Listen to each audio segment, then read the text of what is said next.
Hey there, cactus enthusiasts! Welcome to another exciting episode of Cactastic. For those of you that are new here, a warm welcome to you. And to our returning viewers, it's fantastic to have you back. In my previous video, I gave you a glimpse of all the remarkable types of cactus seedlings I've been nurturing this year. Now, with growth into full swing, it's time to dive into an important task: repotting these vibrant little green wonders into larger living quarters. This is a crucial step to ensure that they have all the space they need to flourish. Today, we're going to roll up our sleeves and guide you through the rewarding process of giving our cactus seedlings the room they deserve to thrive. So without further ado, let's jump right into it.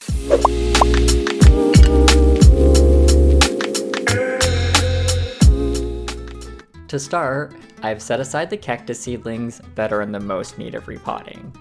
I also have ready a recycled plastic tray here. This is something that vegetables came in at the grocery store, and I've just washed it out and added some holes at the bottom for drainage. I find low, wide trays like this ideal for growing out cactus seedlings. Next, I'm filling the tray full of soil. I've opted for a commercial cactus soil blend. This particular mix is on the water retentive side, so I'll need to be careful not to overwater. But this is a fairly shallow tray, so that will aid in drying out between waterings. You could use a coarser, more gritty soil mixture, but it's important to consider the watering frequency. A grittier mix demands more frequent watering. Also, it's crucial to ensure the particle size isn't too large in a gritty mix, especially when the cactus is still in its early stages like these. This prevents any complications in rooting, as smaller cacti might struggle to establish themselves in overly stony soil. Okay, let's start by taking a closer look at these fascinating cacti right here, Mammalaria hanniana. These cacti have a distinctive globular shape, which can gradually transform into more of a cylindrical shape as they mature. Mammalaria hanniana is a sun-loving cactus, and one of its cool features is the presence of long, white, delicate hairs. But interestingly, the degree of hairiness that a cactus exhibits is closely linked to the amount of light it receives, particularly UV light. The exposure to UV light influences the cactus's spination and the abundance of its hairs. These spines and hairs play a crucial role in shielding the cactus from excessive sunlight, which is why you would find more on a cactus that's in a more sunny location. Next, I'm going to carefully remove these mammallaria from their pots and start to divide them. The goal here is to gently separate each individual cactus so that they can be planted individually with more space to grow.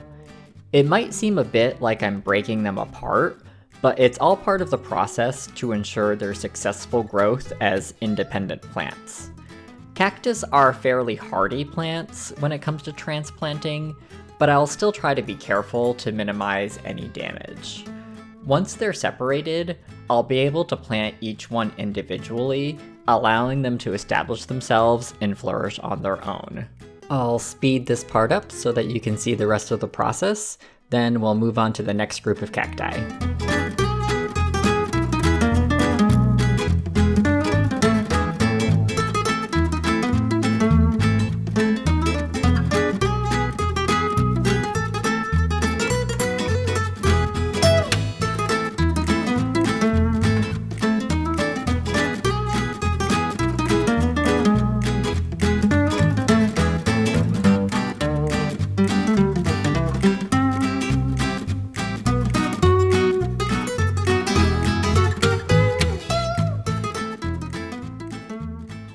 And here are all the newly transplanted Mammalaria hanniana. Now that these are in this tray, they'll have ample room to grow for the next year and likely beyond. Next, I'm going to print out a label for these cacti. When you have a lot of cacti like I do, and you'd like to remember what they all are, this is a vital step. I can't tell you how many plants I've lost the species name of because I didn't properly label. Next up, we'll be transplanting some Astrophytum miriostigma seedlings. These particular seedlings originate from multicostatum plants, which have more than the standard 5 ribs. Though it does look like most of these seedlings do only have 5 ribs. I did identify one seedling with clearly more than 5 ribs, and another with just 4. These unique specimens are likely the ones I'll want to keep in my personal collection. The process of transplanting the Astrophytum seedlings will be the same as the mammalaria, so I'll accelerate this phase and catch up with you on the other side.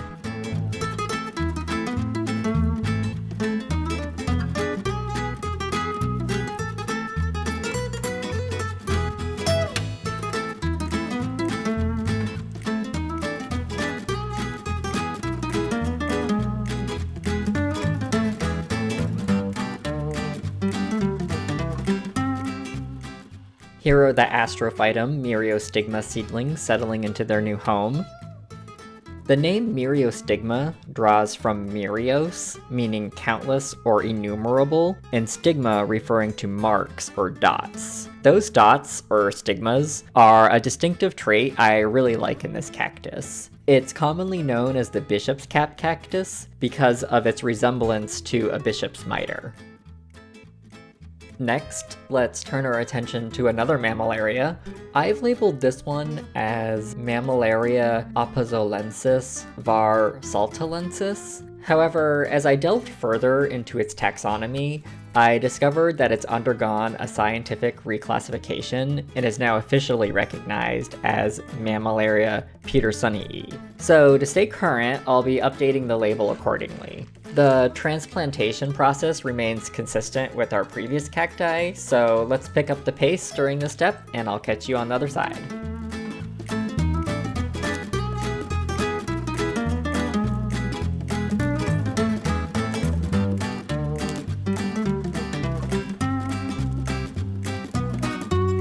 And here are the Mammallaria petersonii, which I only have 7 of, but hopefully in time we'll have a nice mature one in my collection. Next, let's transplant Gymnoclasium spigazzini. Once again, I'll speed up the process and we'll talk about it on the other side.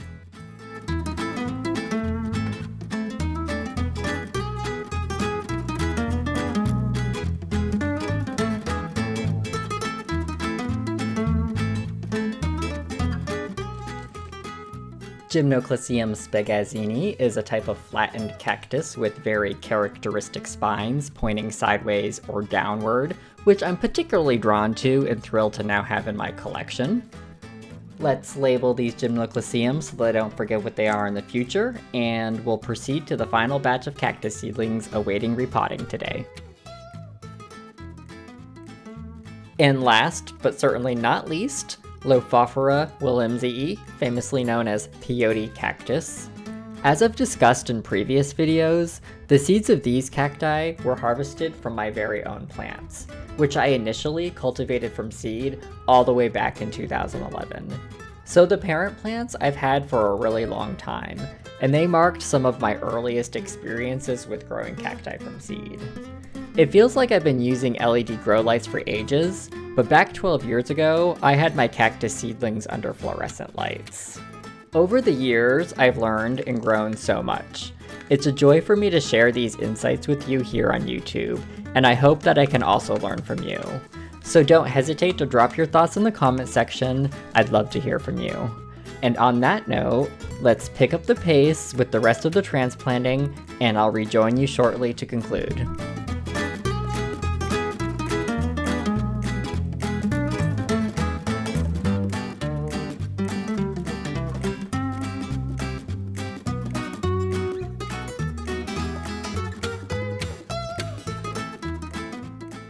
Here are the freshly transplanted Lothophora seedlings.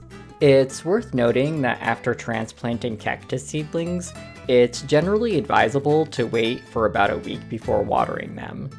This waiting period allows the plants to acclimate to their new environment and mitigates the risk of rot. So I'll be exercising patience before watering the cactus seedlings I've transplanted today. As a little teaser, I've also delved into the realm of grafting cactus seedlings, including a few lothophora among others. I'm excited to explore this further and plan to dedicate a separate video to the process. If the idea of grafting intrigues you, consider subscribing to this channel. Your ongoing support here on YouTube fuels my enthusiasm to share these interesting plant journeys with you. And there we have it, everyone. Thanks so much for joining me today to transplant these cactus seedlings, and until next time, have a cactastic day.